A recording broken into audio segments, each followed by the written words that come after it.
Ma'am, medyo nabulabog ang lahat ng weekend nung biglang may online call ang ICC for Oo nga. witnesses. parang, parang hindi mo namin kung audition to. Ano eh. What exactly does it Crowdsourcing. mean?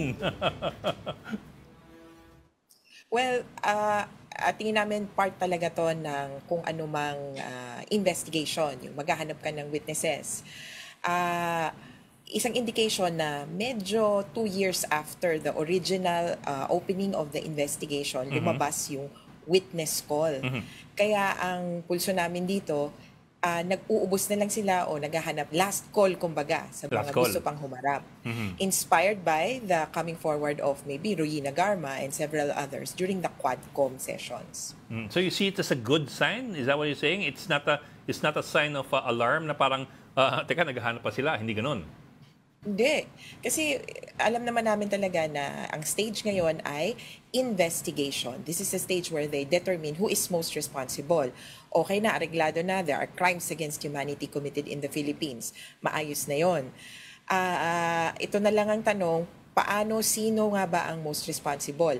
At kung aalamin mo kung sino yung most responsible, aalamin mo lahat ng responsable.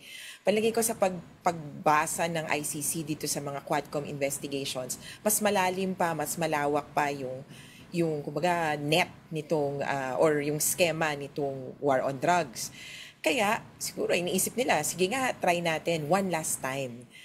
Meron pa bang gustong humarap? And kung titingnan natin yung website, nag-try na kami mag-sign up eh. Tingnan nga natin. Ang hinahanap nila, number 1, number 2, number 3, hanggang number 4 ay dating pulis, dating member ng PIDEA or kasalukuyang membro, pwedeng DDB, barangay official, even government officials. Sa pangkalahatan, in general, hinahanap nila na magsumite. Ako, ang iniisip ko, ang target market nila, kumbaga, yung mga hindi pa nare-reach out ng ICC. Kasi biktima, medyo kausap na nila, many other actors, kausap na nila. Iniisip lang nila, baka may iba pang gustong humabol. At, which is good news for us, I think this is solidifying the case for trial. Kasi kung question lang ay who is most responsible, 2 months ago, 2 weeks ago ba, umamin I am most responsible. And we've solved the question already. But as with any good lawyer, you should be ready for trial and prepare the case even for conviction. So walang basihan yung mga kumakalat ngayon lang naman na opinion na kulang daw sa ebidensya ICC. Kaya nagka-crowdsourcing o kaya nag-witness call. Wala pong basihan yan. Wala kasi may hawak na sila. Sa nakikita ko, baka lang may gusto pang magdagdag. Maganda yon kasi ibig sabihin, masinsin yung investigation. Hindi yung tipong, okay na to, magsampa na tayo ng kaso. Hindi minamadali, hindi inaapura yung mga biktima din.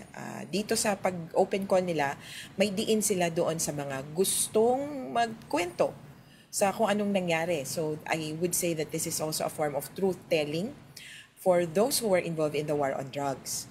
Kung nahihirapan silang lumapit sa biktima at umamin, o kaya lumapit sa gobyerno kasi baka mamaya kasuhan nga sila, I think this is the perfect chance and opportunity to unburden yourselves, your souls. Ika nga. Dito sa ICC, kung ano mang ibibigay mong impormasyon, tratatuhin nila with utmost confidentiality. With an eye, of course, na qualifying you for to be a witness during trial kung sakasakali. Attorney, we have an idea naman kung sino na yung mga key witnesses ng ICC, no? But would you be aware kung meron nga yan mga tinatawag nila, merong police or PDEA or anyone involved in the war on drugs o kaya public official na pumunta na sa ICC para mag-testify o kaya tumulong? Do you have any idea kung meron na? Yes, meron na. Kaya lang yun nga, hirap din kami, kumbaga, we can neither confirm nor deny for the ICC because at the investigation stage, all the proceedings are confidential. Para hindi, kumbaga, magka-problema yung investigation and eventual trial. Kaya alam ko meron na. In fact, there have been several who have come forward. Kumbaga, sa tindi ng ebidensya, yung iba, hindi na nga naitago nagsalita na and have accepted or admitted publicly that they have been qualified as witnesses.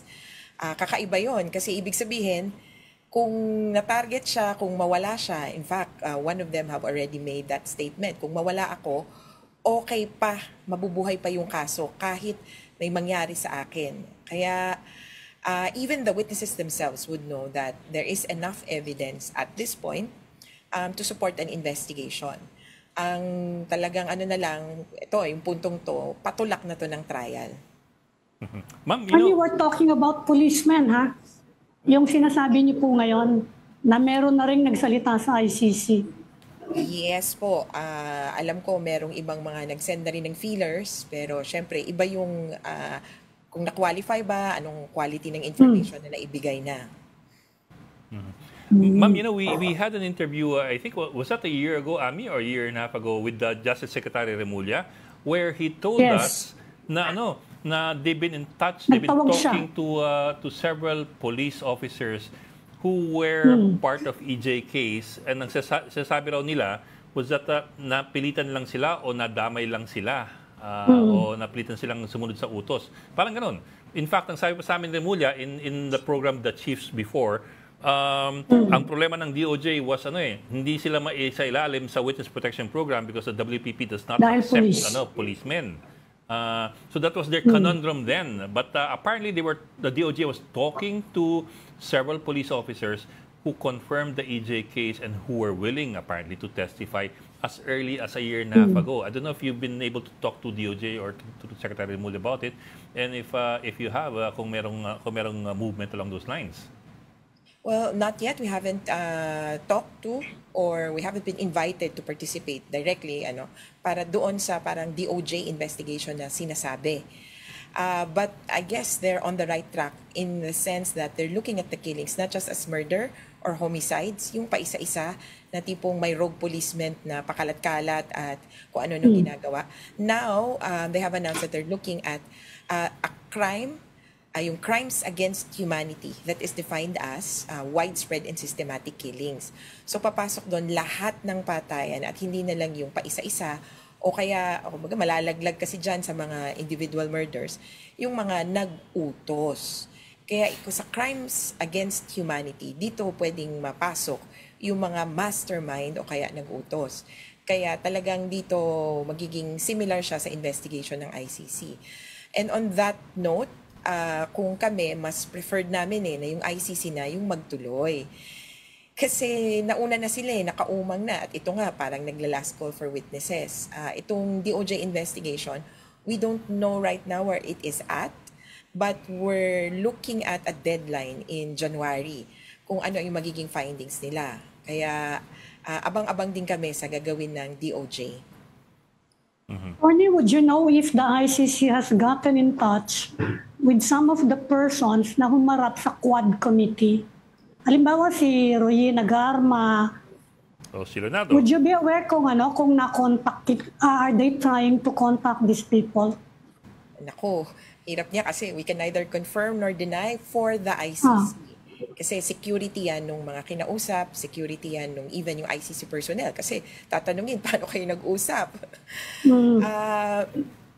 Sa minimum, what I can say is that the ICC was monitoring and continues to monitor the Quadcom hearings. And definitely they have a copy of the documents or the affidavit submitted by Royina Garma. Did Leonardo submit? Padilla, yung Dapical killings, and many others. Ang tanong na lang, paano yung qualification nila as witnesses? Yan ang abangan ang susunod na kabanata.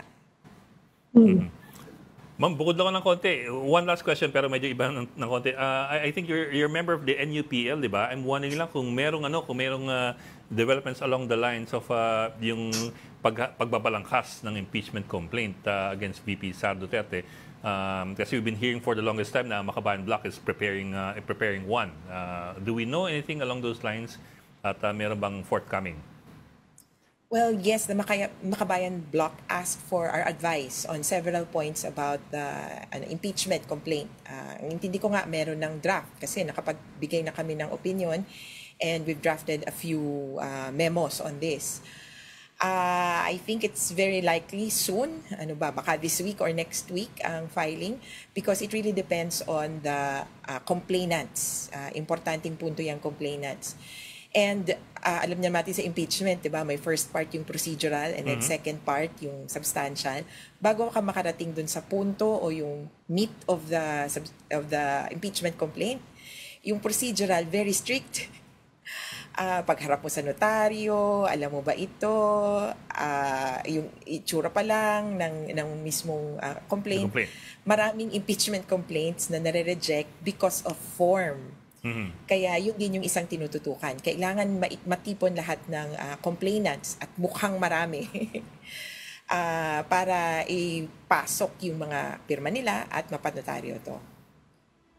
Okay. Okay, maraming salamat po. Attorney Cristina Conti, Assistant to Counsel ng ICC, also member of the National Union of People's Lawyers.